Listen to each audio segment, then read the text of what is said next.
നിർമ്മലാ സീതാരാമന്റെ പരിഷ്കാര നയങ്ങൾ രണ്ട് സംസ്ഥാനങ്ങളിലെ സഖ്യകക്ഷികളെ താങ്ങി നിർത്താൻ വേണ്ടി മാത്രമാണ് അവതരിപ്പിച്ചതെങ്കിൽ അത് വലിയ രീതിയിൽ ഇമ്പാക്ട് ഉണ്ടാക്കുന്നത് BJPക്ക് മറ്റു സംസ്ഥാനങ്ങളിലെ നിയമസഭാ തെരഞ്ഞെടുപ്പിനെ അഭിമുഖീകരിക്കുമ്പോൾ തന്നെയാണെന്ന് വ്യക്തമായി കഴിഞ്ഞിരിക്കുന്നു. നമുക്കറിയാം, ഇത്തവണത്തെ ബജറ്റിൽ സഖ്യകക്ഷികൾ ഭരിക്കുന്ന, അതായത് ബീഹാറിലും ആന്ധ്രയിലും മാത്രമാണ് ഏറ്റവും കൂടുതൽ ആനുകൂല്യങ്ങൾ വെച്ചുവാരി നൽകിയത്.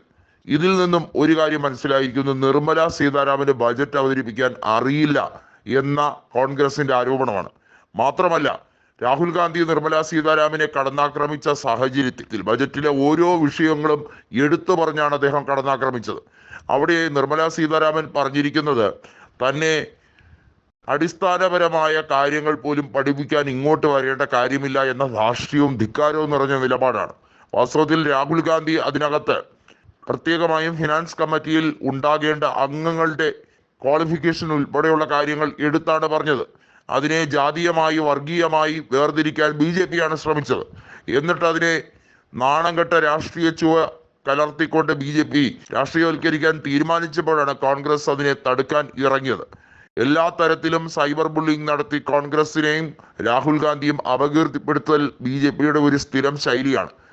രാഹുൽ ഗാന്ധിയെ പപ്പുമോൻ എന്നും അതുപോലെ തന്നെ മോശമായ പദപ്രയോഗങ്ങൾ ഉപയോഗിച്ച് തരം താഴ്ത്തുന്നു. എന്നാൽ BJPയിലെ പല നേതാക്കൾക്കെതിരെയും സൈബർ അറ്റാക്ക് ഉൾപ്പെടെയുള്ള കാര്യങ്ങൾ വരുമ്പോൾ, അതും ജനങ്ങൾ ജനരോക്ഷത്താൽ പറയുന്ന വാക്കുകൾ വരുമ്പോൾ, രാഹുൽ ഗാന്ധി അവിടെ കൃത്യമായി അവരെ പറഞ്ഞു വിലക്കുന്ന രീതിയിൽ, അഥവാ അവരെ തിരുത്തുന്ന രീതിയിലുള്ള പക്വമായ നടപടികളാണ് കൈക്കൊണ്ടത്.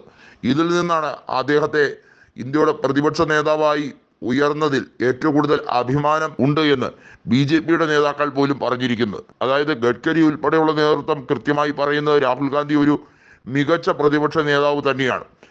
AP വാജ്പേയി ഉണ്ടായിരുന്നപ്പോൾ ഭരണ പ്രതിപക്ഷ അംഗങ്ങൾ തമ്മിൽ പാലിക്കേണ്ട മാന്യതയെക്കുറിച്ച് കൃത്യമായി പറയുമായിരുന്നു. നരേന്ദ്രമോദി വന്നതിന് ശേഷം അമിത്ഷായെ ഉപയോഗിച്ച് വലിയ രീതിയിൽ ശത്രുപക്ഷത്തെ പ്രതിപക്ഷത്തെ നിർത്തുകയും അവരെ എങ്ങനെ ഉപദ്രവിക്കാം, അവരെ എങ്ങനെ കൈകാര്യം ചെയ്യാം, ഇങ്ങനെയുള്ള കാര്യങ്ങളായിരുന്നു ഗവേഷണം നടത്തിക്കൊണ്ടിരുന്നത്. അതല്ലാതെ സമന്വയത്തിലേക്ക് എത്തിച്ചേരാൻ ഒരിക്കലും ശ്രമിച്ചിട്ടില്ല. ഇപ്പോഴതിന്റെ വില എന്താണെന്ന് നരേന്ദ്രമോദിക്ക് മനസ്സിലാകുന്നു.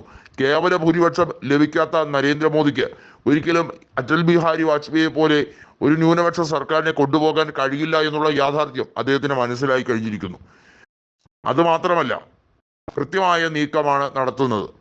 ധനകാര്യമന്ത്രിയെ നീക്കിയില്ല എങ്കിൽ കോൺഗ്രസിന്റെ അടുത്ത നീക്കം എന്തായിരിക്കുമെന്നുള്ളത് നിങ്ങൾ കാണാനിരിക്കുന്നതേ ഉള്ളൂ എന്നാണ് രാഹുൽ ഗാന്ധി പറഞ്ഞിരിക്കുന്നത്. തീർച്ചയായും മന്ത്രിസഭയിൽ ഈ തെരഞ്ഞെടുപ്പ് കഴിയുമ്പോൾ, അതായത് ഒക്ടോബർ 4 കഴിയുമ്പോൾ അഴിച്ചുപണി ഉണ്ടാകും എന്നുള്ളതിൽ യാതൊരു തർക്കവുമില്ല. ഇപ്പോൾ ദേശീയ നേതൃത്വത്തിൽ ഉള്ള പലരെയും എടുത്തു മാറ്റാനാണ് BJPയുടെ നീക്കം. അങ്ങനെ വരുമ്പോൾ ക്യാബിനറ്റ് പദവി നഷ്ടപ്പെടുന്നത് ഒരാൾക്ക് മാത്രമായിരിക്കില്ല, നിരവധി പേർക്ക് അത് നഷ്ടപ്പെടാനുള്ള സാധ്യതയുണ്ട്.